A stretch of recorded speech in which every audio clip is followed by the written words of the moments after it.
Hello, beautiful being. Welcome to the Juicy Astrology for May 20th through May 26th, 2021.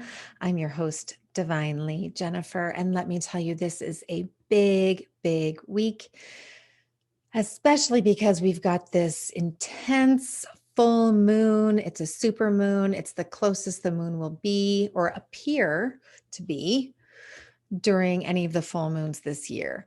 And it's going to be really, really intense. So, what I'm going to do is I'm just going to go through the astrology and tell you about it until we get to the full moon.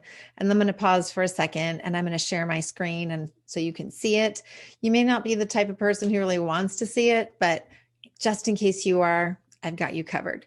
So, as always, if you would like a copy of your natal chart so you can better understand how to follow along with these readings and how they impact you personally, you can send me an email at hello@divinelyjennifer.com. And you are always welcome to book a reading with me right on my website, which is www.divinelyjennifer.com. Okay, are you ready? Let's go. As always, all times listed are Pacific Daylight Time because that's where I am here in the Sierra foothills of California, where it is just gorgeous outside. All right, let's get to it. Thursday, May 20th. Happy anniversary, Mom and Dad. I want to say that first and foremost. How they have put up with each other after 53 years, I'm amazed. So happy anniversary. I love you both so much. So the moon is in Virgo, which is my mom's favorite sign. So that's pretty fitting. And the moon has some hot and cold energy throughout the day. So the moon in Virgo is really asking us to ground, asking us to tap into nature, to feel our bodies, and also to just mind our P's and Q's, as they say. You know, if you don't have to say it, if you don't have something nice to say, then don't say it. Also on Thursday, we have Ceres in Taurus in a biquintile with the South Node in Sagittarius at 9:06 a.m. So Ceres is happily creating in Taurus. She is really supporting us right now to change how we work with the earth and pleasure and our physical bodies. And she's also helping us in this moment to release old beliefs about our bodies and really feeling into long-term plans around creativity and nurturing and maybe even fertility. If you're thinking about getting pregnant, this is a good moment to plan it. Say, hey, when am I ovulating? And if you don't know when you're ovulating, you definitely need to track, assuming you're female. So the big news today is that the sun moves into Gemini at 12:37 p.m. We are in Gemini season, and it is really time to activate your inner wonder twins. And this is a really intense Gemini season. You're going to need those wonder twins to help you stay grounded with all that air out there. And I feel so bad to those poor school teachers. Oh my goodness. Whether you are virtual or in person, spring fever is officially here. And the kids are not going to want to sit still, not for a minute. So just go outside and let them run around. It's good education anyway. We're going to feel a lot more confident in our ability to multitask and juggle. And then we're going to drop a few balls and go, whoops, well, which balls do I want to pick up anyway? Because I don't even know if I wanted to do all that. And so we'll see what we're still interested in pursuing. And then we'll feel a lot more chatty and conversational. And we're going to shine our light in multiple places. That's the hope anyway, that you'll be able to really be impactful and shining your light in a lot of places. You'll want to move a lot faster, unlike that slow, grounded Taurus energy, just taking a stroll through the grass. It's almost like in Gemini, you're more like the dandelion who gets blown in the wind and you scatter everywhere. And it also feels a lot to me like hummingbird energy. So if you've had hummingbirds come to you in your garden this spring, really pay attention and watch them. They're very flirtatious. They get really close, like, oh my God, oh my God, oh my God. Their wings go super fast. They're so fun. They're so chatty, but they're also a little bit territorial. Just watch the hummingbirds. I have to have 2 feeders up because of those hummingbirds. We have an alpha hummingbird. There's such a thing. So we also have Mars in or Cancer in a biquintile to the south node at 6:14 p.m. So earlier we had Ceres and now we have Mars. And so whatever you initiated this morning with that Ceres in a biquintile to the south node, keep it going now. Keep it moving towards it. Mars is about movement, but Mars in Cancer is a little bit slower. It doesn't move quite as fast because Mars is like, ooh, it's so touchy-feely in here in Cancer. But when you free your heart of old myths and old beliefs and old wounds, old teachings that no longer serve you, when you free your heart, you can make room for so much goodness. So that's really the energy of that transit. And then we have retrograde Juno, sesquiquadrate to Ceres in Taurus at 9:53 p.m. And it's kind of a stress or adjustment to partnerships and whatever you're nourishing around abundance or even around nurturing each other. So our partner might still be in scarcity mode a little bit. You know, these old money wounds that keep coming up and keep coming up, and we're going to keep feeling it while Uranus is in Taurus and South Node is in Sagittarius. But, you know, and then the other partner could believe in abundance. You know, maybe the other partner is like, I got it. I'll manifest anything. And it can cause some friction between partners. And I know a lot of partners who have been experiencing this energy lately. All right. I have my trusty book here. I love this book. I love writing by hand in my pretty colored pencils and pens. All right. Friday, May 21st. The moon is in Virgo. She's got a rough morning, but then it'll smooth out a little bit. She goes void at 12:55 p.m. with a trine to Pluto. And we've got a couple of closing aspects, meaning when the moon goes void with Pluto in the coming days. This one is really nice. And it's really about, you know, stepping into your power as a divine being. You are in charge of this body and no one else.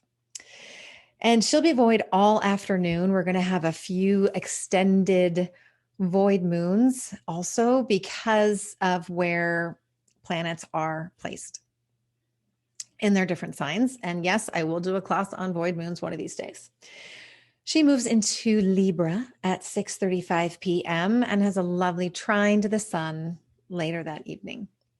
So what's happening today? The sun that has just moved into Gemini has a square to Jupiter in Pisces. It's a little bit wah wah. So Mercury and Venus have already had squares to Jupiter when they were in Taurus. And now Jupiter has moved into Pisces. The sun is in Pisces. And Jupiter is the planet of abundance and benevolence and good fortune. And so on the one hand, this transit could represent a lot of noise because Jupiter magnifies everything. And the sun is in Gemini with Mercury and Venus, and there is a lot of noise out there. And it's just a lot of chatter that may end up in tears. Someone just might take it a little too far and not realize that they've taken it that far, because sometimes Gemini is pretty socially aware, but can also be a little bit insensitive. And so that could come up and everyone is saying so damn much, but really not listening to the other person. And so a positive use of this transit would be to enjoy the energy of spring, to get outside and move your body, maybe a hike or some dancing, something that really gets you moving and enjoying that air energy. Or if you're working on a book or other writing, maybe you want to write a poem about your dreams. Since Gemini is all about communication and Pisces is about dreams and that inner world inside of us, you might crank out a chapter or 3 if you're writing that book. So it's really good writing energy. Be mindful of exaggerating your communications today. Oh my gosh, this happened, but really it was this. Just be careful of that, because with that Jupiter energy and that Mercury energy that's going on, and we're approaching a full moon and a retrograde and these squares to Neptune that I'm going to talk about, there could be a lot of lying and deception out there. So don't be one of those. And then Mars in Cancer has a quintile to Ceres in Taurus. Again, another beautiful Taurus energy, that Taurus, that Ceres and Taurus energy. And this is such a beautiful moment to nourish your heart and your loved ones. And, what can you create in your home? Or what creations can you receive in your home that maybe people want to give you? All right. So it's almost like we have a day or a page per day here. Saturday, May 22nd. The moon is in Libra all day. She is still waxing, and she's got, for the most part, some pretty positive transits throughout the day. She's pretty quiet in the morning, and then the activity picks up in the afternoon. There might be a little bit of wounding, but nothing too serious, because, Venus comes along and just smooths it all out. The only transit today that is really worth mentioning is that Mercury in Gemini squares Neptune in Pisces. That happens at 7:43 p.m. and they're both at 22 degrees, 53 minutes of their signs. So as I mentioned, there could be a strong desire to lie or delude somebody. Don't do it. Don't do it. It's just not worth it. How can you own your truth? How can you stand up in your divine sovereignty and stand up to the truth of your dreams, the truth of your intuition? Neptune is in Pisces, is that deep inner knowing intuition, so long as we're not deluding ourselves and others. Also, try not to buy into the lies that just keep being spread by the media. Oh gosh. Use your intuition. Use your intuition to guide you. Let yourself cry. There may not be a lot of words with this transit. You may just want to cry, and that's okay. This too shall pass. All right, Sunday, May 23rd. The waxing moon is still in Libra, and she has a rough day again. Not the greatest moon day. She goes void with a square to Pluto at 2:36 p.m. and she is void all afternoon. This is a stressful closing aspect. It's these power struggles for justice and fairness and the beauty of connection. This is something I feel is building and building in our society. People are done being separated.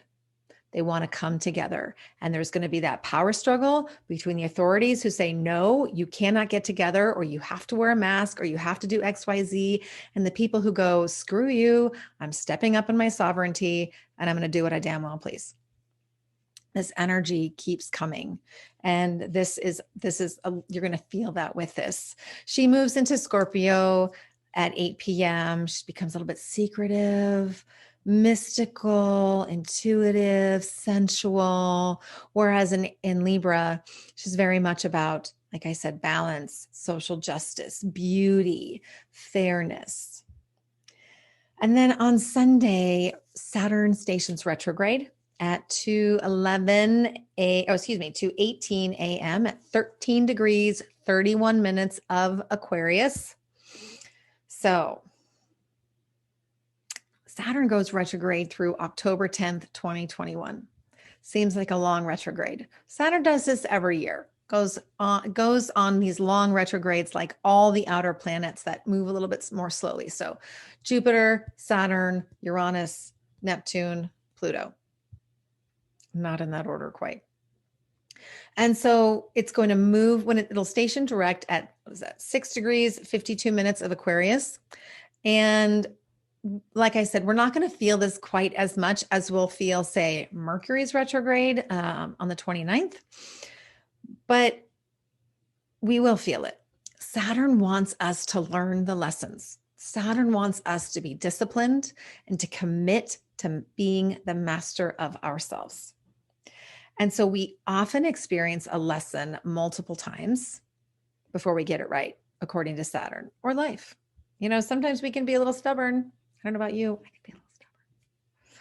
This is because we often veer away from our inner alignment. So instead of going inside and being like, okay, this is what's right for me, we veer off that path because so-and-so tells us to, or because that's the popular way to do things, or I feel like I have to do it.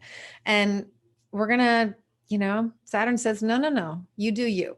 And you set boundaries and structures related to you and who you want to be and to your alignment. So ultimately, we'll continue to feel this energy of the Saturn-Uranus square that everyone's been talking about all year.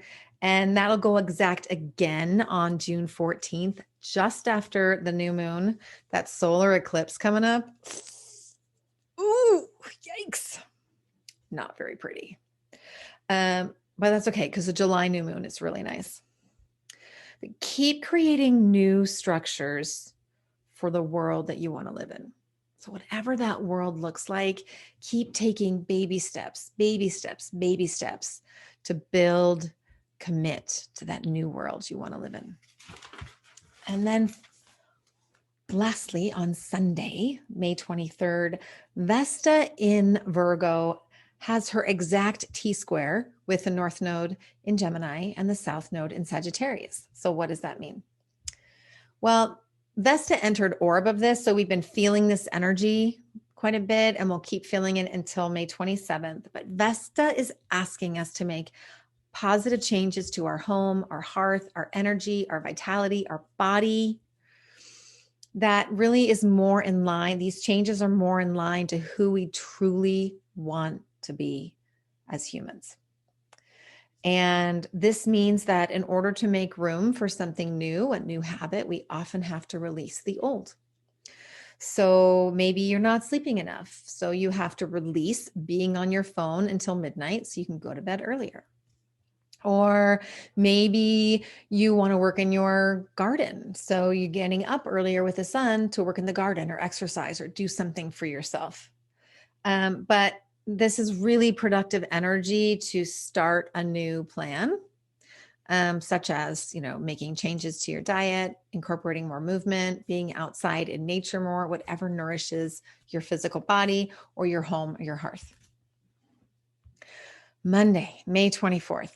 All right. So the moon in Scorpio, again, has a kind of a rough day.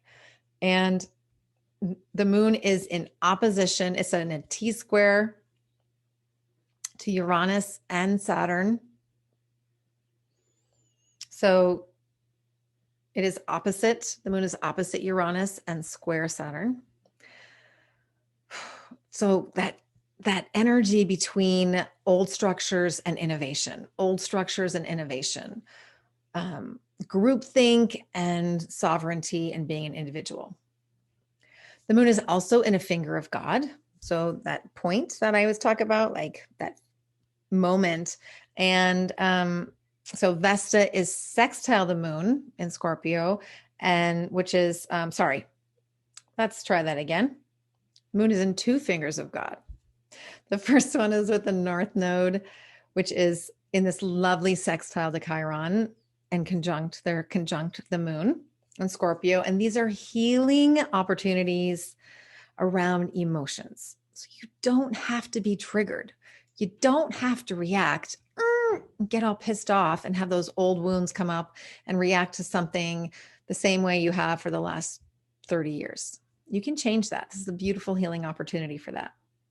And then Vesta in Virgo is sextile the moon in Scorpio, and they are conjunct Chiron in Aries.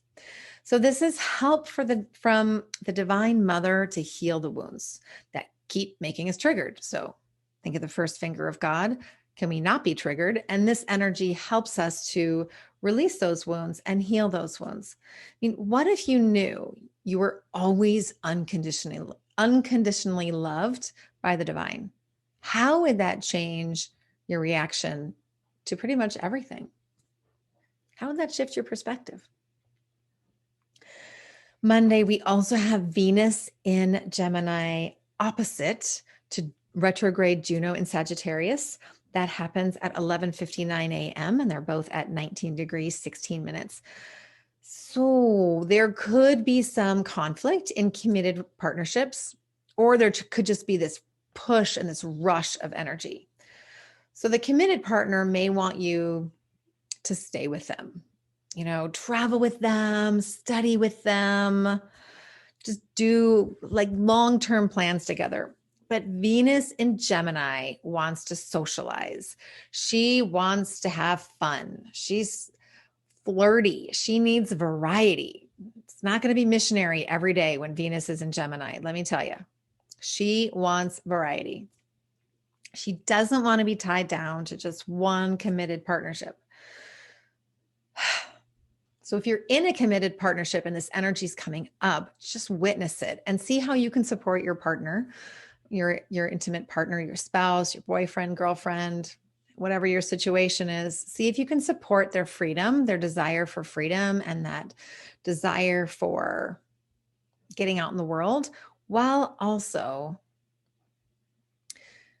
staying committed to you. And can you just liven things up a little bit for that Venus? If you're the one who's holding things, who's, balking at Venus, who wants that really tight commitment right now. This could also be a moment to express your dedication to someone, since Venus is in the sign of communication. So there could be a declaration of deep, intense, committed love here. And that's also just a beautiful way to use this transit. Okay, we're still on Monday. Monday, May 24th, the sun in Gemini, quintiles Pallas in Pisces at 2:41 p.m. So the sun is full of ideas around how to strategize. But with Pallas so close to Neptune, there may be some delusions around what's best. So jot down your ideas in pencil, not pen, but jot your ideas down because they're just going to be coming. We also have Mars in Cancer in an exact in conjunct with Juno, retrograde Juno in Sagittarius at 5:45 p.m. at 19 degrees, 13 minutes. So there's more stress in committed partnerships. Serious Mars in Cancer wants to stay home, but this time Juno wants to be the one to explore the world. Don't worry, that'll pass. And then Mercury in Gemini is quintile Chiron in Aries at 9:28 p.m. And that is a lovely opportunity to communicate healing or mentor healing communication, especially, if someone was triggered by your words earlier in the day, you can let it go here. You can just mentor like, hey, this is what works for me. All right, Tuesday, May 25th. We're getting to the full moon, trying to go as fast as I can so we can get to that moon. I want to spend at least 15 minutes on the moon versus making a separate recording. So we're just going to have it all in one.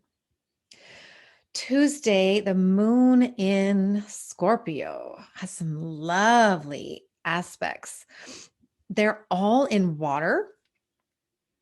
So you're really going to feel that you might cry.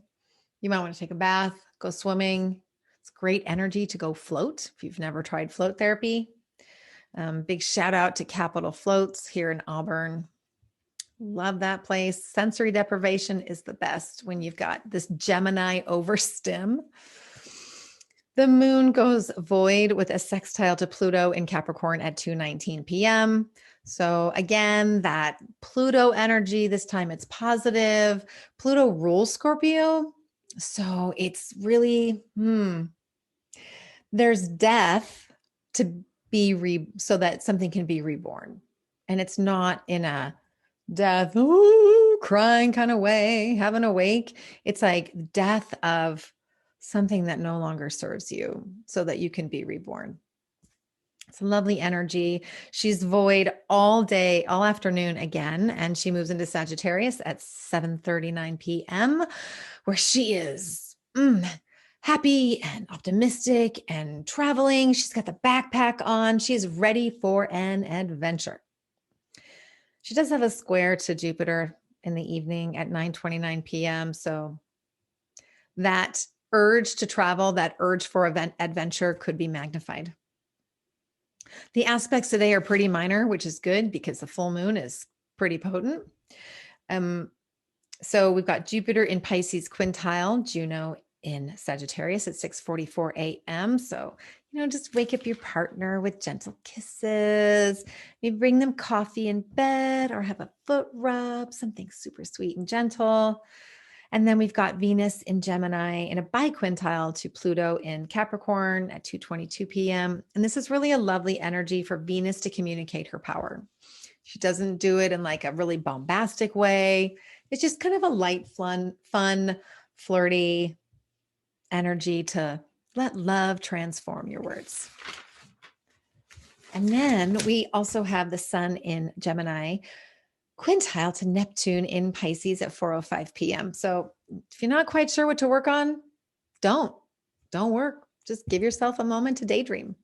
Let yourself feel into all sorts of goodness, where you want to be, who you want to be, where you want to travel, laying on a beach, being outside, all that good stuff. So we come to the moon. Are you ready? It's going to be pretty wild. It is I have to write this. I have to look at it because it's a super flower blood moon lunar eclipse. Or maybe it's a super blood moon flower lunar eclipse. It's a flower blood supermoon lunar eclipse. However you say it, you're going to feel it. It's going to be potent. And this is, like I said, this is one of the brightest and largest full moons of the year. It's very rare and auspicious to have a supermoon with a lunar eclipse. And it's also hard and challenging. So let's get to it. I'm going to share my screen with you. Okay. All right. Hopefully you can see my screen. And I hope this was helpful for you guys last time. So this is the full moon. And where are my annotations? Here they are. So we've got the moon here at 5 degrees 25 minutes of Sag, and she's opposite, love my line there, to the sun at 5 degrees 25 minutes of Gemini. That's why it's a full moon, because they're opposite. And as you can see, the nodes are right here. So this is the south node. And this is the north node here. And they're within about, what is that? 5 degrees and change of each other. Not quite 5 degrees, depending. And so let's just take a moment to talk about this moon. So you can see this is what it looks like, but let's talk about it just for a second. Okay, so before I give you the whole shebang about the transits, I'm going to hop on my soapbox for a minute. So no matter where this full moon eclipse falls in your natal chart, you're going to feel it. So there's going to be burning, releasing. You're going to be feeling the dualities and feeling the polarities that are out there. This eclipse happens in fire, Sagittarius, and air, Gemini. So call upon the earth and the waters to cool any fiery emotions, any fiery conversations that are burning out of control. Call in new ways to communicate, especially in your local neighborhood. And I'm going to talk more about that in just a minute. And here with this new moon, this full moon rather, it's asking us to release old beliefs, especially around education systems, foreign travel, and foreign people. Gosh, there's so much controversy and chaos and fighting happening right now. I mean, my God, asking kids to wear masks at summer camp? What the frick, you guys? That's America for you. All right. This full moon asks us to dissolve the boundaries, Saturn trine the North Node, created to separate us both from our neighbors, Gemini, and those who are far away, Sagittarius.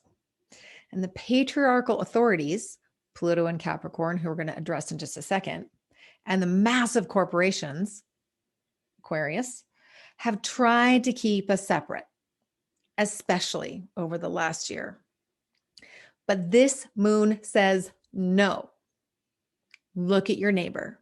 Really see your neighbor. Take off your masks, both literal and figurative, and look at each other and see each other with love. And start making plans to visit your friends far away and across the oceans. Patriarchy won't like it, but the Divine Mother will be thrilled because she needs us. The Divine needs us to connect with each other, to feel that juicy, yummy auric energy between us all. This moon says it's time to connect and communicate in person, to gather with our friends and our families with absolute unconditional love. Who cares what their politics are? Who cares what their vaccine status is? The more we come together energetically and physically, the more we will reconnect with our own sovereignty and our unity as people. Let the patriarchy and the corporations fight about it, but natural laws always trump man's laws. All right. So I'm going to get off my soapbox now. Let's talk about the specific aspects and transits happening with this super flower blood moon lunar eclipse. Here we go. All right. So as I mentioned,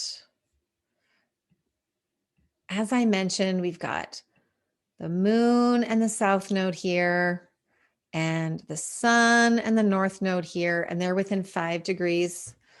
Sun and the nodes are within 5 degrees. The moon and the node is within 5 degrees, and it's this proximity to the nodes that makes it an eclipse. So we have two loose T-squares. So the sun and the moon are both in a pretty loose T-square with Jupiter up here in Pisces. So you can kind of see this here. Give me a second. Okay, there. You can kind of see this here, here, here. It makes this 90-degree triangle. And this is just one indication that feelings could get out of hand. So use the waters of Jupiter to calm things. Go have a cry, go get a sip of water, breathe.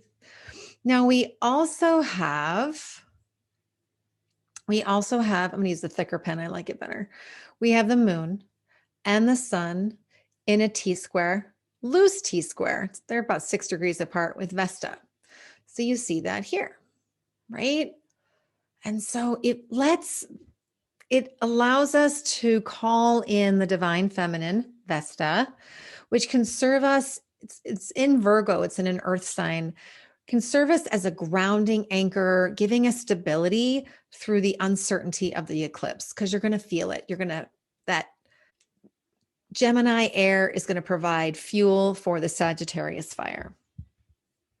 And then we have the moon in what's called a semi-square to Pluto here. So it's 45 degrees. And then we have the sun in what's called a sesquiquadrate with Pluto. And whoops, not Pluto. Oh, it is with Pluto. Isn't that interesting? Okay, we've got this hard rectangle that I didn't even see until just now. Isn't astrology amazing? All right. Okay. Whew. We'll interpret this a little bit differently. So Mars, Mars, the soldier, is stressed. Mars in Cancer wants peace. So for my veteran friends listening, your PTSD could get triggered. So make sure your support systems are in place. This could also highlight the worsened bombings in Israel against the Palestinians.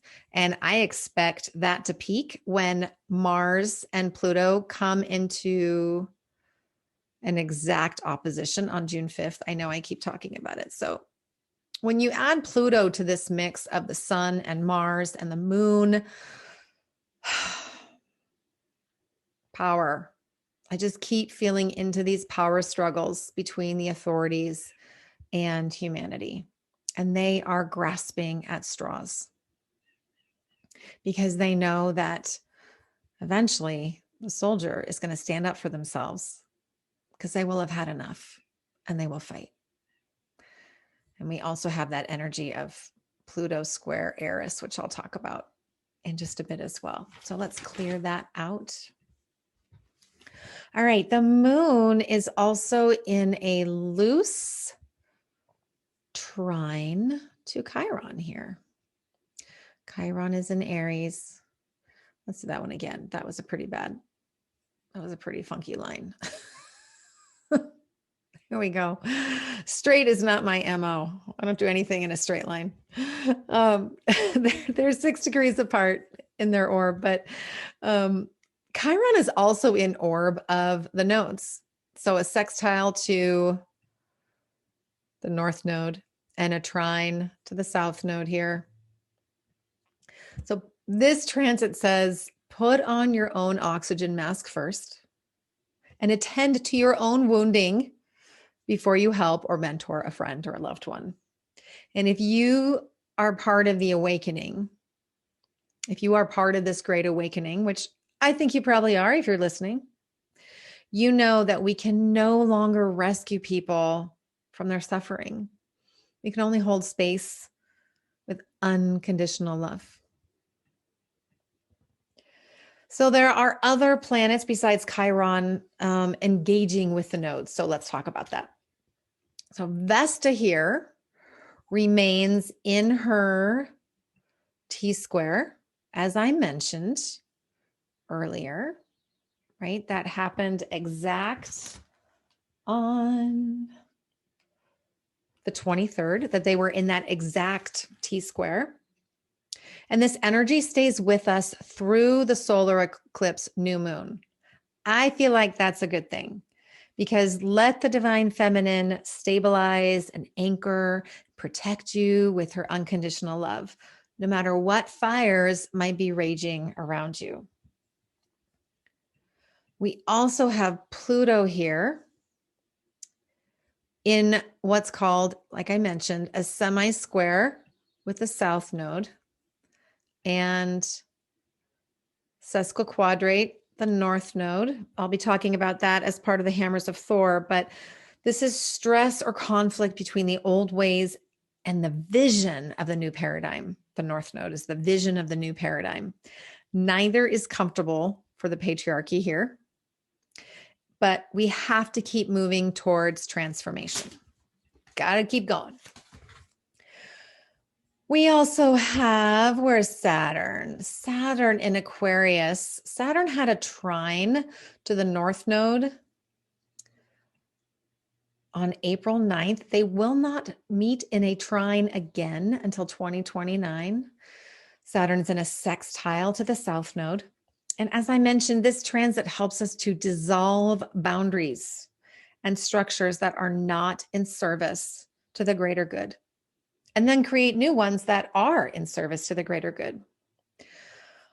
Now, unfortunately, Saturn is going to square these babies, these nodes, in 2022 in a T-square, which could either hurt, could be painful, or inspiring, depending on where we are as a society and in creating our worlds. Then they'll conjunct in 2025 for a sneak preview, Saturn and The North Node are going to conjunct in 2025 in Pisces. So hopefully that will be an amazing, auspicious moment. Right now, I'm not so sure. Okay. And then we have, so those are the nodal transits and aspects that we have.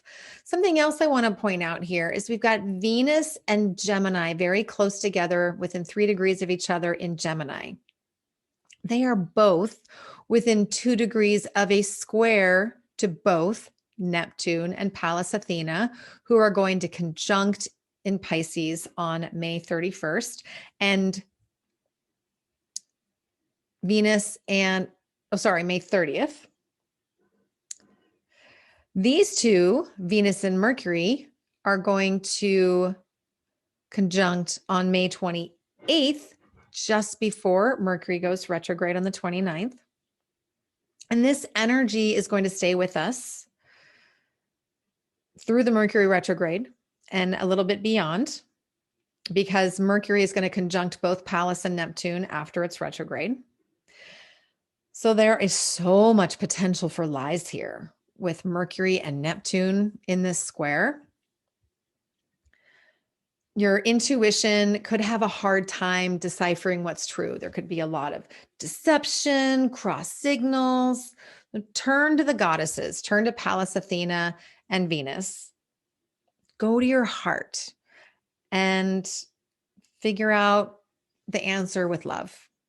Let yourself cry if needed. Pisces is, a lot of emotion and crying, and only fight if you must. Okay, so what else is going on here? We've got a finger of God. Yay. I kind of like fingers of God. I feel like they're very inspirational because they force us to get off the pot. All right, so we've got Saturn in this sextile to Chiron. How often have I talked about that? And they are in this finger of God with Vesta in Virgo. That beautiful, divine, feminine midwife.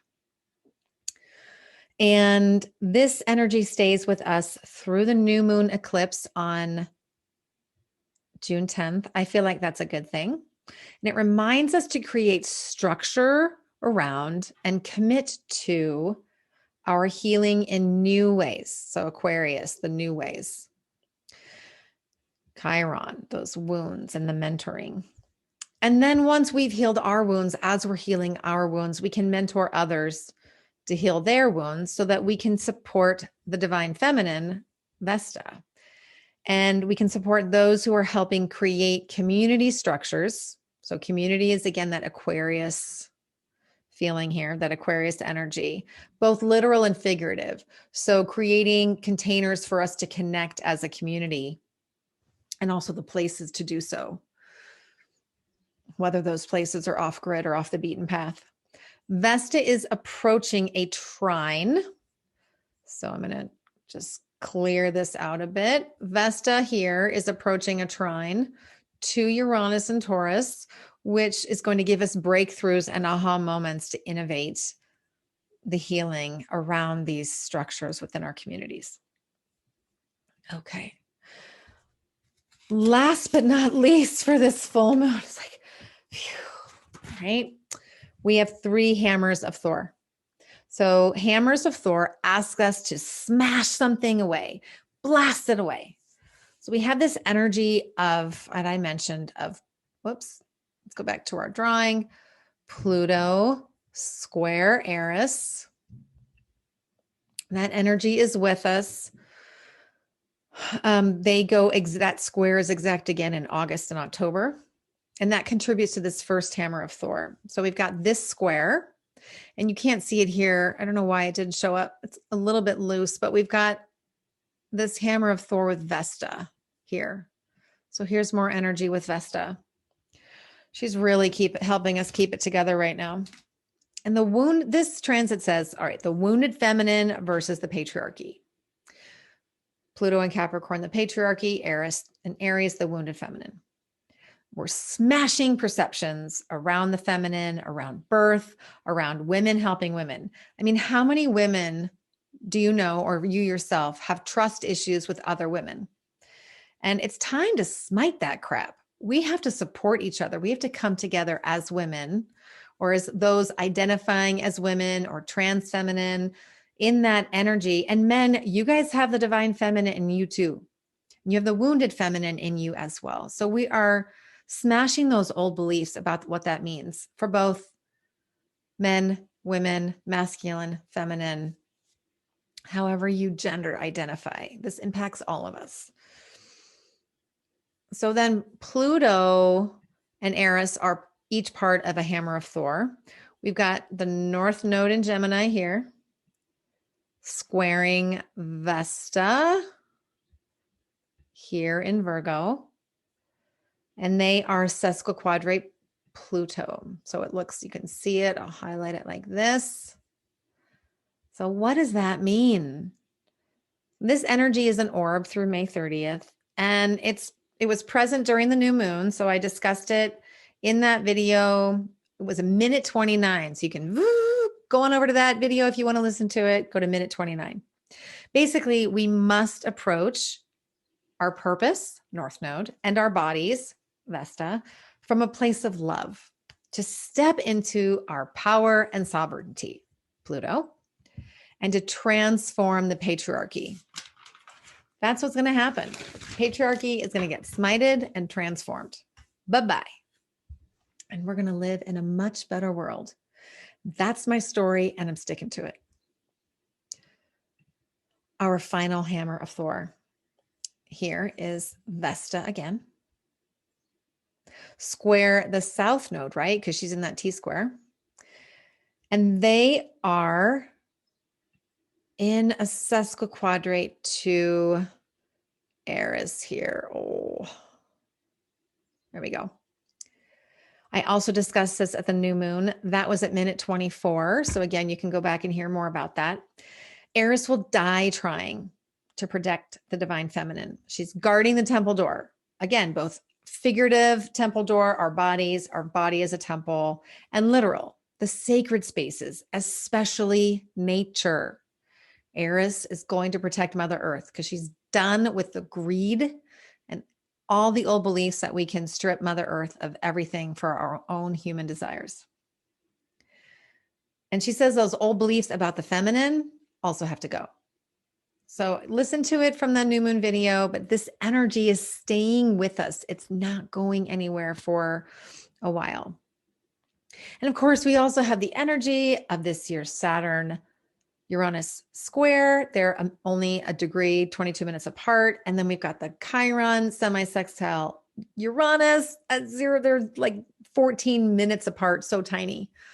And basically the message here, I feel like the message of this full moon, after all of that, if I can sum it up in one sentence: be the change, and the change is love. The change is love. Yeah. The moon has a few more transits. You want to hear about them? You can just stop now if you don't want to hear about the rest of the moon transits on the 26th. She has a pretty hard day for it's here and there. So she becomes waning after the full moon, the moon in Sagittarius. She goes void on the 27th, the next day at 10:35 a.m. opposite Mercury, and she'll be void all day. So we don't plan anything big on the 27th, like signing any contracts or having any big discussions about stuff. It's going to be a little bit stressful. It's very much a day to read words that make you feel good. Maybe read some poetry, write some poetry. Just take that time to not really be super productive.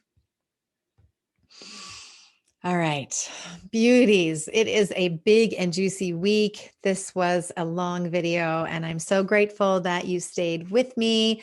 Maybe you came back. It's all good. Left it for a while, came back and listened, left it, came back and listened. It's all good.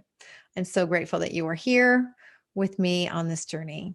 And if you missed it, first episode of Divinely Inspired came out yesterday with the quarter moon, the first quarter moon. And I had the privilege of interviewing the divinely inspired Amber Annette. Go and take a listen. Amber is just an incredible human being who walks her talk and is so, so connected to the universe, to the divine, to source, whatever you want to call it. She is connected. She's tapped in. So definitely take a listen. If you want to book a reading, please visit my website at www.divinelyjennifer.com.